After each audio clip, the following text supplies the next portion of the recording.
Hey group, so this lesson is all about the circulatory system, right? So like inside of us we have all these rivers of blood and we have a heart and we have all this really cool stuff happening. So this lesson is basically like, why do we have it, right? Why do we have all this blood going through us? What's the point of a heart? Like all the details about it. So right, this lesson is going to be an overview of why we need a circulatory system, why our body couldn't function without it, and the major players in the game. So here we go.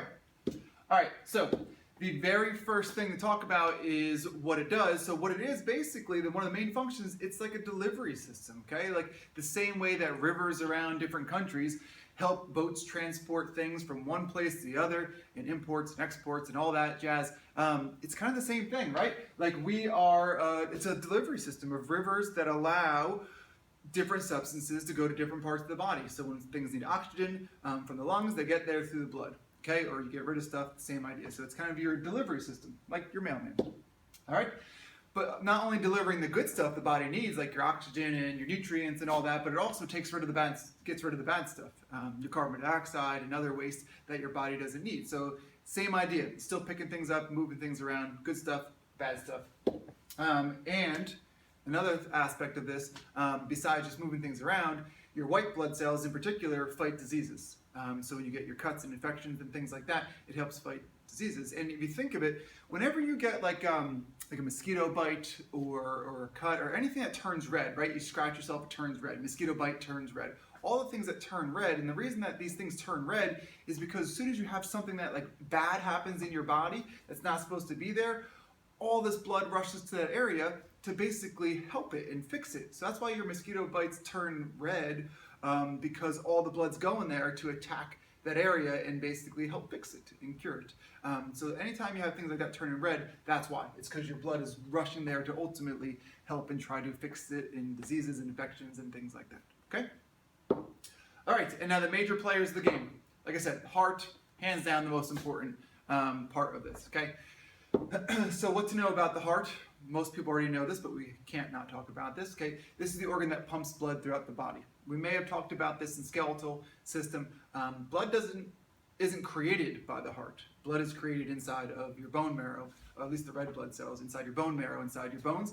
The heart is just the organ that helps pump it and transport it all around your body. How big it is? Usually for most people it's about the size of your fists, just to get an idea of kind of how big the heart is. And this one I always love is where is it, right? Because whenever like we salute the flag, we put our hand over our heart, usually we put it kind of over here. But that's actually not where the heart is. Your heart is really more in the center, right behind your sternum and your ribs. And your ribs and your sternum really protect your heart, but it's right here in the center. The reason that we put our hand over here on the right side is because this is where your aorta is, which is like the main blood vessel that the blood leaves the heart. So you kind of feel that pump, pump, pump, pump going on kind of over there. So that's why we put it over there, but really it's more in the center of your chest. All right, now, along with the heart, there are some blood vessels, right? So because the blood doesn't just stay in the heart, it goes throughout the body. So these are like, again, the transportation avenues. All right, the first one is arteries. Arteries start with the letter A. I always remembered that arteries help blood go away from the heart. Okay, that's the main job. They take the blood that is full of the oxygen and the stuff that the body needs, and it takes it to the rest of the body. Okay, that is their main job. Take things away from the heart to the rest of the body. They carry, like I just said, they carry the blood that is high in oxygen, okay, low in carbon dioxide, which is a thing you don't want. And I said usually because there is an exception, which we'll talk about in the next lesson. There is a certain artery that carries blood that's not high in oxygen, but only one major one. For the most part, they're always represented in red. And the reason they're represented in red is because they're bright red and therefore high in oxygen, and that's why they're like that. Okay, that's what the arteries do. And then the veins are basically your exact opposite. These are the ones you can see. Usually on your body, you can see your veins. They're closer to the surface, okay? They're a little bit thinner, so you can actually see the color of them. And they're the ones that kind of look like bluish, purplish. And we're definitely going to talk about how they're not truly blue. Actually, let's talk about it right now. Why not, right? So your veins are not really blue, okay? As far as the blood inside them. The biggest misconception I always hear is that your blood is blue inside, and then when it hits oxygen, it turns red. That's completely false, and I don't want you ever to think that, okay? The reason that your veins are blue is the same reason the sky is blue, Okay, basically light hits it, bounces around a little bit, and this blue color comes off. That is the simplified version of it. But your blood inside is never actually blue. Your blood is just a darker red because it's a little bit less oxygen. So I want to make sure you take that with you. But what they do, okay, it does carry blood back to your heart. So arteries take it away to the body. All the things, delivers what it needs to deliver to your body, your muscles, your bones, everything like that. And in the veins, they bring it back to the heart. Okay, they're like your highways. Arteries away from the heart, veins back to your heart. And because they're going back to your heart, now they are usually much lower in oxygen. Okay, they've already delivered their oxygen and they've picked up the carbon dioxide from the different cells.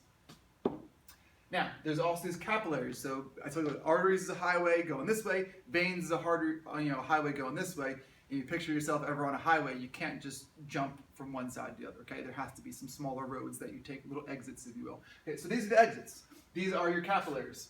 And what they are is they're tiny little blood vessels that connect the arteries to your veins. They're like the small roads. Again, I always think of it like roads. Arteries, highway, veins, highway, and the capillaries are like you get off the highway, you take a little side road, and these tiny little itty bitty roads, the smallest roads you could think of. Okay. Now, this is just a funny thing that I thought was cool. Anyway, and this I thought an awesome picture of how many little capillaries are inside of us. This is kind of like eye-opening. And just like there's so many little veins and arteries that we don't even realize are going through all our muscles and our organs and everything. Now, why capillaries are so important is because they're so thin and they're so tiny that they're so thin that they basically, this is where you can transfer the materials. So what I mean by that is like the blood cells are in the arteries, it can't give the oxygen right to the muscles right there. Because I said they're breezing through on this highway. There's no time to stop. You can't just like pull over the side and deliver oxygen. You're in a highway. The capillaries are where blood slows down a little bit, goes through really thin, and it's because it's such a thin layer, it can get rid of the oxygen and give it to all the muscles and everything it needs, and it can pick up the carbon dioxide and the waste. So this is where all the substances are exchanged in these little capillaries, okay? So I said arteries carry the oxygen, veins carry the carbon dioxide, capillaries is where the exchange happens. All right, that's the overview. At this point, you should be able to answer these questions. So you can just stop me right now and give it a shot and try to answer them. But what I'm going to do with you, just to ultimately help you out and test your knowledge, is I'm going to ask a question, pause for a second if you want to pause the video and just kind of test yourself or test a friend and make sure you know it, right? So the three main reasons that we need the circulatory system. What are they? Think about it. All right. So you need it to deliver materials, you need it to pick up waste, and you need it to also fight diseases or infections. All right. Second question, what does the heart do? Well, the heart essentially pumps the blood around the body. What is the size of the heart? About your size of your fist. Where's the location of the heart? Right here, in the center. Remember, not over here, in the center. How is the direction of blood flow different in arteries than veins? Right? Remember, arteries away from the heart, veins are going towards the heart. How is the blood in the arteries different than the blood in the vein if you were to examine it? The blood in the artery is rich in the oxygen and the nutrients, and the blood in the veins is lower in oxygen, lower in nutrients, higher in waste products, carbon dioxide in particular. Okay? And what am I forgetting? What is a capillary? Okay? Those tiny itty bitty blood vessels that connect arteries to veins, and what happens in the capillaries, that is where the body exchanges the substances with the blood. Oxygen, carbon dioxide, that's where all the exchanges happen. Okay, if you can answer them, then you're at a very good spot for part one of the circulatory system. Thanks for watching.